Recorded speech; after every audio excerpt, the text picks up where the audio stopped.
bientôt. Et d'ailleurs, si je peux me permettre de te donner un conseil, quoi, comme il tournait sur 2 bases, peut-être que tu aurais dû prendre les 2 gaz de ton expand. Parce que là, il n'y a plus besoin de minerais quand on est à 4000 pour toute la partie. Et faire Donc, plein de queens et faire 5 couveuses, c'est toujours très utile. Bon, mais avec ses mutas, il fait beaucoup de dégâts, donc voilà, c'est bien joué de sa part. Donc voilà, on a Ultralisk de la part du Zerg vert.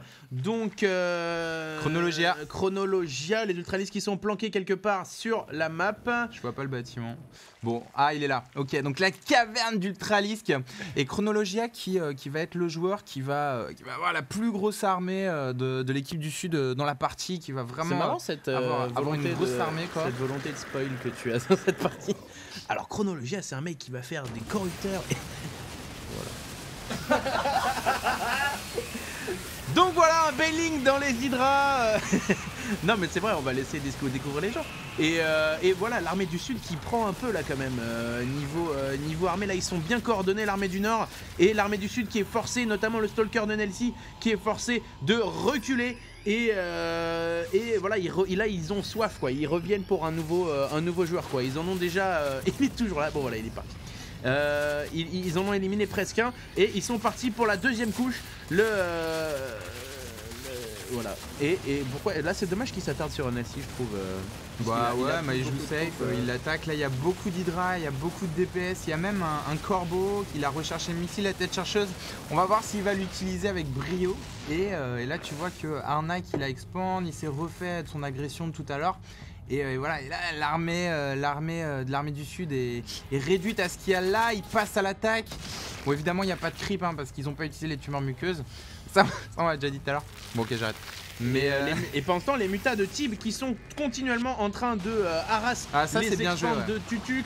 Et ça voilà, il ouvre un double front et il profite que l'armée du Nord soit en bas. Et les Ultralisks qui font leur entrée, les Ultralisks de Chronologia qui arrivent et qui commencent à tout découper. Il y a des chancres, les chancres qui arrivent également sur la bioball. Et c'est l'armée du Nord qui vient de se faire complètement reboot par notamment 3 Ultralisks qui ont fait du gros dégâts sur cette fight. Et c'est quoi? C'est les Stalkers de Nelsie qui arrivent là, donc voilà un match-up un peu tendu, Roach Stalker. Ouais, surtout que là on est avant le... non, on est après le patch, autant pour moi. Je pensais que c'était avant le patch, mais non, ils ont bien 4 de portée, donc voilà, ça en fait une arme assez correcte contre les Stalkers. Et là il commence à y avoir pas mal de mutas de la part de Tib qui a toujours ses 4000 de minerais, mais cette fois il a beaucoup de mutas à côté. Il passe à l'attaque, ça lui donne beaucoup de mobilité. Les Stalkers de Nelsie et l'armée de Rezuo qui passe à l'attaque. Où est l'armée de Millennium? Parce que Millennium c'est la force tranquille de l'armée du Nord. C'est le François Mitterrand local.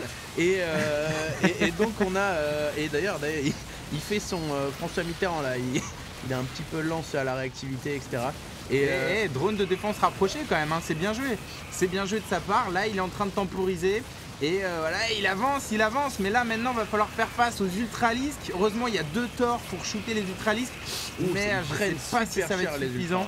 Et là c'est tendu. Oh, les Mutalisks qui se sont débarrassés de la base du bleu clair, Arnak, et qui passe à la deuxième. Donc là ça va être très dur pour Arnak. Arnak qui va perdre tous ses drones et probablement ses 2 couveuses. On a énormément de mutas. Pendant ce temps c'est l'armée du Sud qui revient en force. Non, ils se sont fait quand même rebooter. Et ça c'est quoi? C'est une forteresse planétaire ou pas? Pronostic. Ouais, je sais pas, j'en sais rien. Donc éventuellement une expand peut-être dans ce cas. Et Muta Stalker encore une fois, une belle composition. Et ouais, là il y a quand même beaucoup d'hydra. Et là c'est les mutas qui donnent la vision au... Ah non, sinon ils ont la vision des tumeurs muqueuses. Ok, j'ai rien dit. Mais voilà, là il n'y a pas beaucoup d'hydralisques. Ouais, et NLC qui gère pas mal. Il a quand même réussi à garder ses stalkers en vie, à se refaire une grosse économie ici. Donc c'est pas mal. Et donc Tib qui continue à décimer la base d'Arnak avec ses mutas.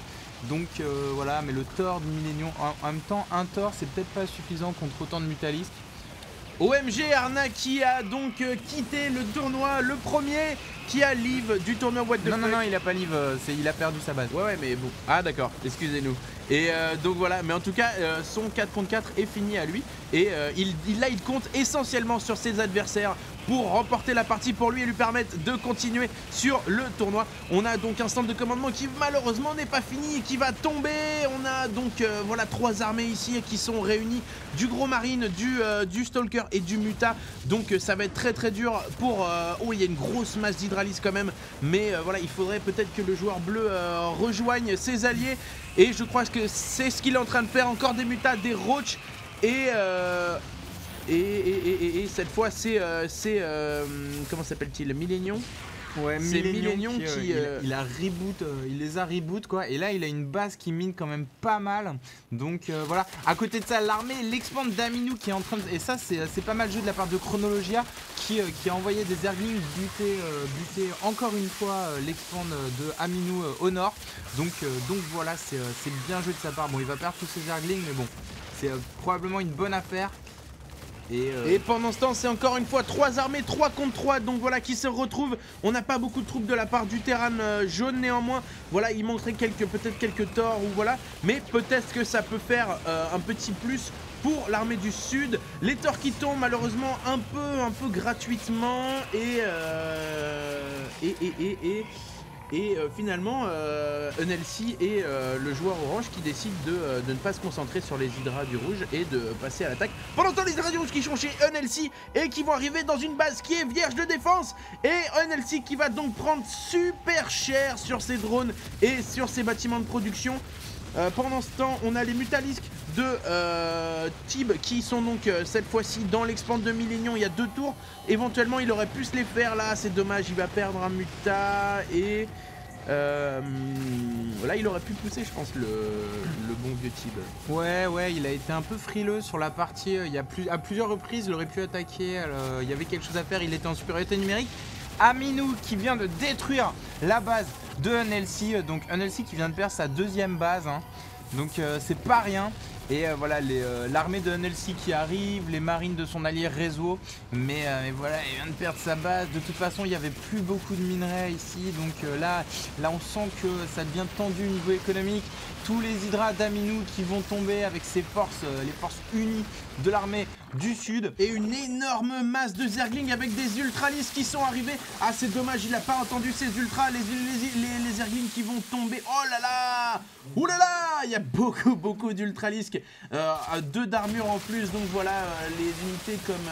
ouais, non, bon, c'est efficace quand même. Vous voyez le rouleau compresseur des ultralisques qui découpe tout ce qu'il y a à découper. C'est massif. Et ouais, mais c'est quasiment imbattable quoi. Regarde la violence du truc.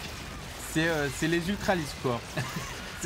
Bah voilà, en même temps ils ont laissé Chronologia aller sur T3 et là je pense qu'ils s'en mordent un peu les doigts là. Donc on a donc finalement, donc même sans base, NLC qui continue avec ses stalkers à infliger du dégât. Les Mutalistes de Tib qui décident donc de partir sur une autre cible. Les Mutalistes de Tib qui sont partis chez le Zerg bleu et qui vont commencer donc voilà à fumer les bâtiments de la là. Et voilà, c'est dommage, il n'y a pas beaucoup de probes. Et qu'est-ce qui peut détruire ici éventuellement l'Hydralis Den et le Roach Den, mais voilà. Et pendant ce temps, voilà, c'est enfin Rezo qui arrive avec ses chars en mode siège, qui va apporter donc un sérieux boost de DPS à l'armée du sud. Et pendant ce temps, c'est les Mutalisques qui c'est dommage, il est pas loin là par exemple de l'expand de notre ami Aminou. Et il pourrait faire un peu de dégâts, je pense que c'est ce qu'il va faire très bientôt. Et là j'ai l'impression que c'est surtout Millennium qui supporte un peu ses adversaires là. Ouais, c'est ça, tout repose sur Millennium là-dessus. Aminou qui ne mine plus, Tutux qui ne mine plus beaucoup, qui n'a plus que du minerai. Donc ça va être difficile, ils ont perdu Arnak. Et donc voilà, tout repose sur les frêles épaules de Millennium. NLC qui a repris une base, donc qui ne lâche pas l'affaire et qui se refait. Et ça devient difficile, voilà, Tutux qui perd sa base. Et le problème qu'a l'équipe du Nord, c'est que, bon ils le savent pas, mais au niveau income, c'est Chronologia qui est c'est-à-dire le mec qui fait des ultras, c'est lui qui a le plus de thunes. Et ça c'est un peu un petit problème. Donc il peut popper énormément d'ultralisques à la fois. Regardez, encore 5. Chronologia, il a popé des ultras pendant toute la partie et ça a été vraiment un gros boost pour ses alliés jusqu'à présent. On a beaucoup de Zergling et c'est Tutux c'est le GG. GG de Tutux et Aminou. Mais attention, Millennium n'a pas encore GG. Millennium est là, il est présent et il continue donc avec toute sa ferveur à détruire des bâtiments.